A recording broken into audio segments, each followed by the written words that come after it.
Hello students, here we are with a new topic of class 10 combination of registers।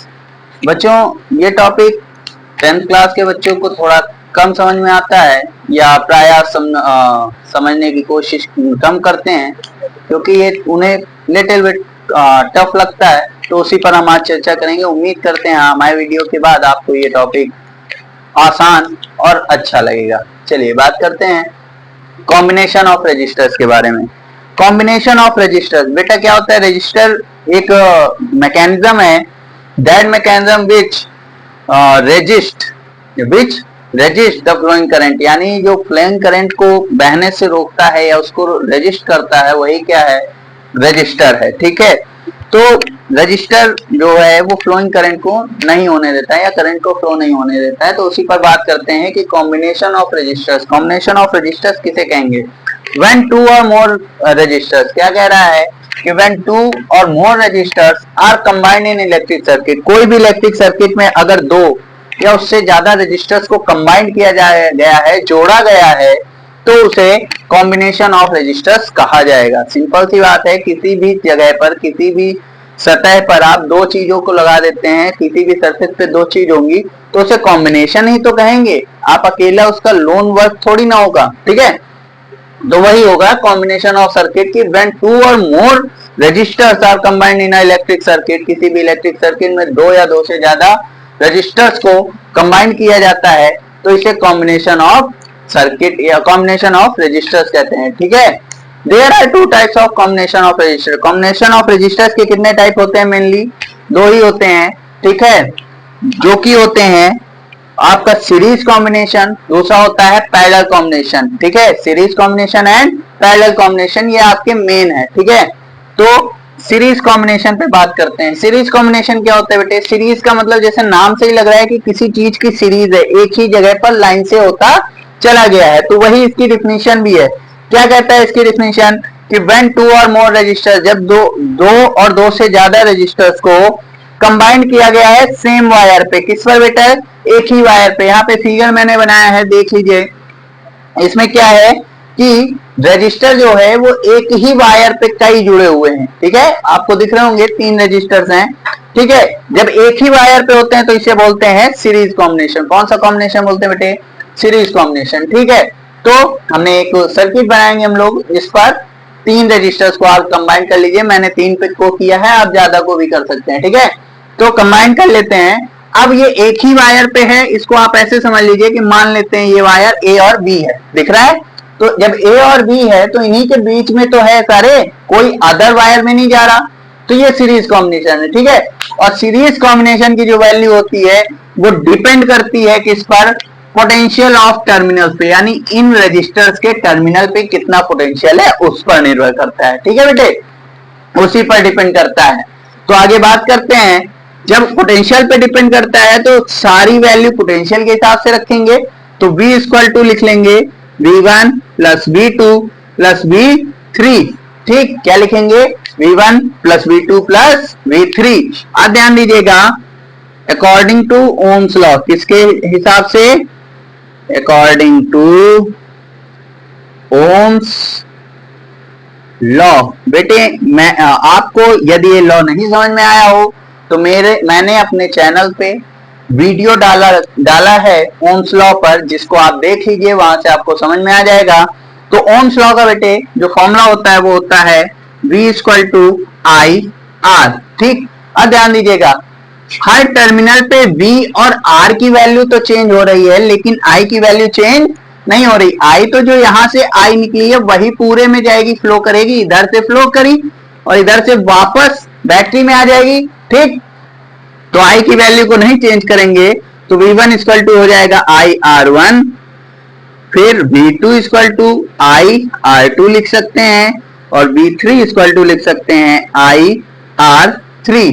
ठीक, इसको हम equation पे लिखते हैं। कैसे लिखोगे? V की जगह पे लिखोगे आप IR इक्वल टू V1 की जगह IR1 प्लस V2 की जगह IR2 प्लस V3 की जगह IR3।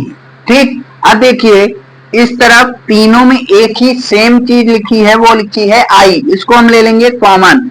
तो आई आर इक्वल टू हो जाएगा आई कॉमन ब्रैकेट में R1 plus R2 plus R3।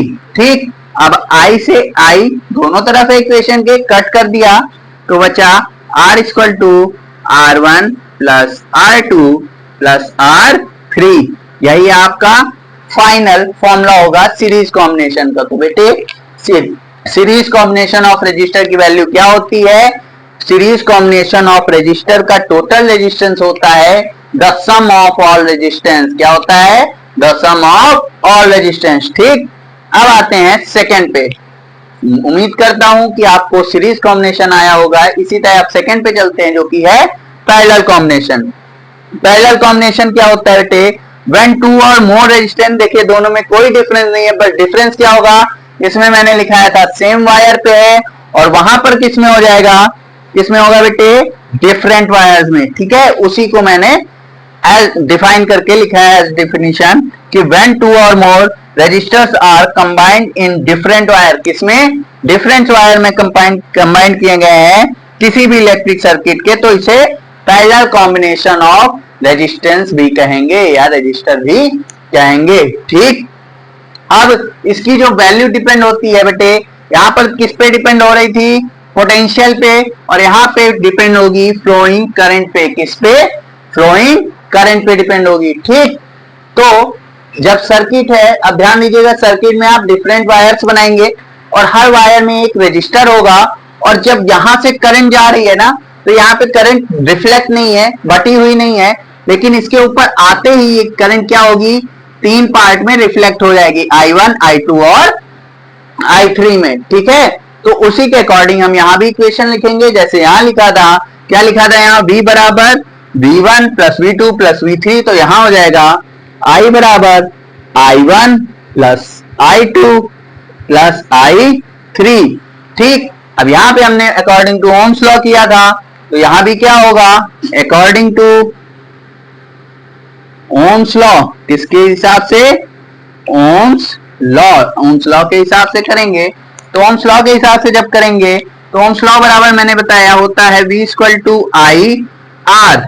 फिर याद दिला दूं, ओम्स लॉ पर मैंने एक विस्तृत जानकारी, इसकी व्याख्या मैंने अपने ही चैनल के एक वीडियो में की है, उसे आप चैनल में जाकर देख सकते हैं। ठीक है, तो V बराबर आई आर। अब V1 तो I इक्वल टू क्या हो जाएगा? क्योंकि I की वैल्यू फाइंड करनी भी कि नहीं। ठीक है, तो I इक्वल टू हो जाएगा V अपॉन R, यहां मल्टीप्लाई में नीचे गया डिवाइड में। ठीक, I बराबर अगर ये है तो I1 इक्वल टू हो जाएगा V upon R1, I2 equal to हो जाएगा V अपॉन R2 और I3 इक्वल टू हो जाएगा V अपॉन R3। ठीक, अब इन वैल्यूज को हम इक्वेशन पे रखते हैं। ठीक है, तो I की जगह रखना है V अपॉन R, I1 की जगह V upon R1 plus I2 की जगह V अपॉन R2, I3 की जगह V अपॉन R3। ठीक, अब V को कॉमन लेंगे तो V अपॉन R बराबर V common 1 upon R1 plus 1 upon R2 plus 1 upon R3। ठीक, अब क्या करेंगे? V से V को कैंसिल कर देंगे तो हो जाएगा 1 upon R equal to 1 upon R1 plus 1 upon R2 plus 1 upon R3। यही आपका फाइनल फॉर्मूला है। उम्मीद करता हूं आपको कॉम्बिनेशन ऑफ रेजिस्टर समझ में आया होगा।